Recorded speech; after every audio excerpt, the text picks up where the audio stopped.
It's the CIC department on the North Carolina. It's where I served during World War II. I stood my regular watches here and also at General Quarters. I was the radar operator up here. My watch, was two of us on there, and there's a PPI over here that was for the radar. We sat on that and stared sharp at that for an hour intently. Not to take your eyes off us while it was rotating. You wanted to pick up a bogey or a foreign aircraft quickly, and that's what you did. And after an hour of that, you changed off with a person stood behind the screen with a phone, and the information from the person, the operator, was put on this board, and the phone operator wrote it down on there, and that's where the information was transferred. And this board was kind of in bad shape, as I remembered it. About, I guess it was 4 years ago, we came in and we started a project of maybe fixing the board so it'd last forever and they could use it. They actually used it here a little bit when they're having people come on to illustrate what we did. This is a project that's basically been 3 years in the making. As Keith said, 3 years ago, during a reunion, we got talking to him and his family, and one of our desires was to restore the vertical plot. As he said, it was in rough shape, and from our continued use with the public, it was actually deteriorating. So, in talking to Keith that day, he went and talked to his family, and they were gracious enough to give us a very generous donation that day, and then the process started. We started doing research. Okay, who could we have do it? What were some different avenues of approach that we could take and try and preserve it, and different techniques and different options we had. And over a period of time, we came to the conclusion that replacing was just not an option, that repairing and conserving in place was our best and safest option. So they got us in touch with Hannah and her professor at ECU, who are conservators, and then the planning process of, okay, how do we conserve it? How do we protect it? And so after a few months of research and brainstorming, about 6 weeks ago, we started the project. It was very wonderful, because the day we started, I actually called Keith. Yeah. And it's kind of a surprise, like, Keith, I want to let you know, we haven't forgot about the project. We are here working on it now. Yeah, that was good news. And I can't tell you just, how warm I felt inside hearing his excitement, hearing his enthusiasm that it was finally progressing.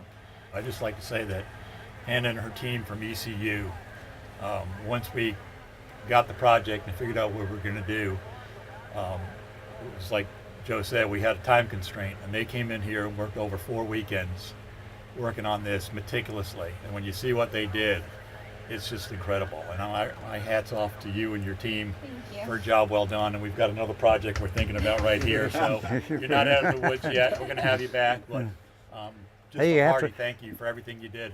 You got to learn to ride upside down on that one, not just backwards. Keith, if you'll grab this side and just yank the sheet down. Now,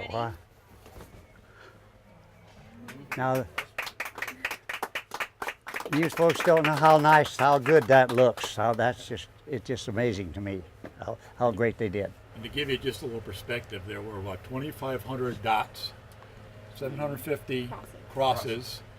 Every one of these lines they hand drew. They even matched the paint. All these numbers they had to redo, and they had to stand here and doing them backwards. Just like I did, yeah. And it looks absolutely amazing. It's fantastic. And we are just so proud. And this also was a effort too. Not only did Mr. Hampton and his family donate money, a number of LHC members contributed. It was a group effort. So this came from not only the crew members but the Living History crew members, and it was our pleasure to do it. That even makes it even better. Yep. We thank you, sir. This is what they call a vertical plot board, and we stood behind this, and everything we wrote down, any information, numbers, or anything that was given to us from the PPI was written down. We wrote backward. And I can still write backward, but not nearly as fast. But that's something you learn with, and that's I remembered the board like this back then, and when we saw that, like I said, 4 years ago, and they were using it then, and it was getting hard to read, and that's where we kind of cooked up the idea of maybe doing something for it, and I'm really happy with it. So basically what we did is we came in and there was a lot of haze on the outside edges, and there was some original paint left, mostly at the top and the bottom. The rest had been completely deteriorated from use. They had gone through and they had done at least 3, maybe 4 restoration projects on it previously. This ring out to about 50 here was etched in, so there's actually etching under the paint.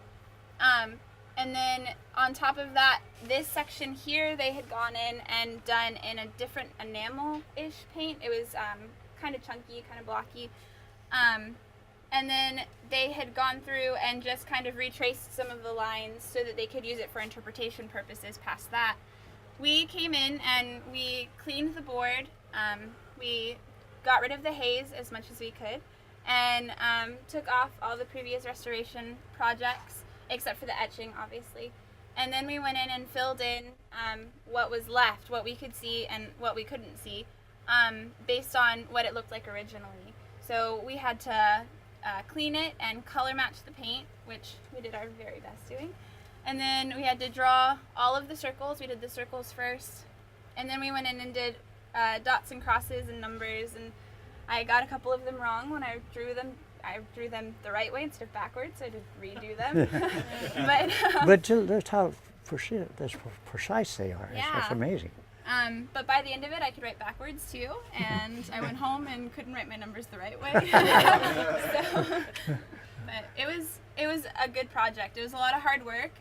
Joe helped us a lot. He helped us with the cleaning. He made sure that he liked the work we were doing. It was hard work, but it was well worth it. Yes. After Hannah and Suzanne from ECU actually did the conservation, the final part of the project was actually to install a sheet of protective plexiglass behind it. So they matched it as close to the size as we could get and had it special cut, and using special fasteners into existing holes in the original plexiglass, they mounted it back there, and it's thin enough to allow us to continue to use the board with the original lighting effectively, while at the same time you can't see it there. So we have the ability to continue to use the board for educational purposes, to share Keith's story and all the vet stories, to share the history of the ship for as long as the ship's still here, while at the same time the board is protected. And hopefully it'll continue in that capacity for generations to come.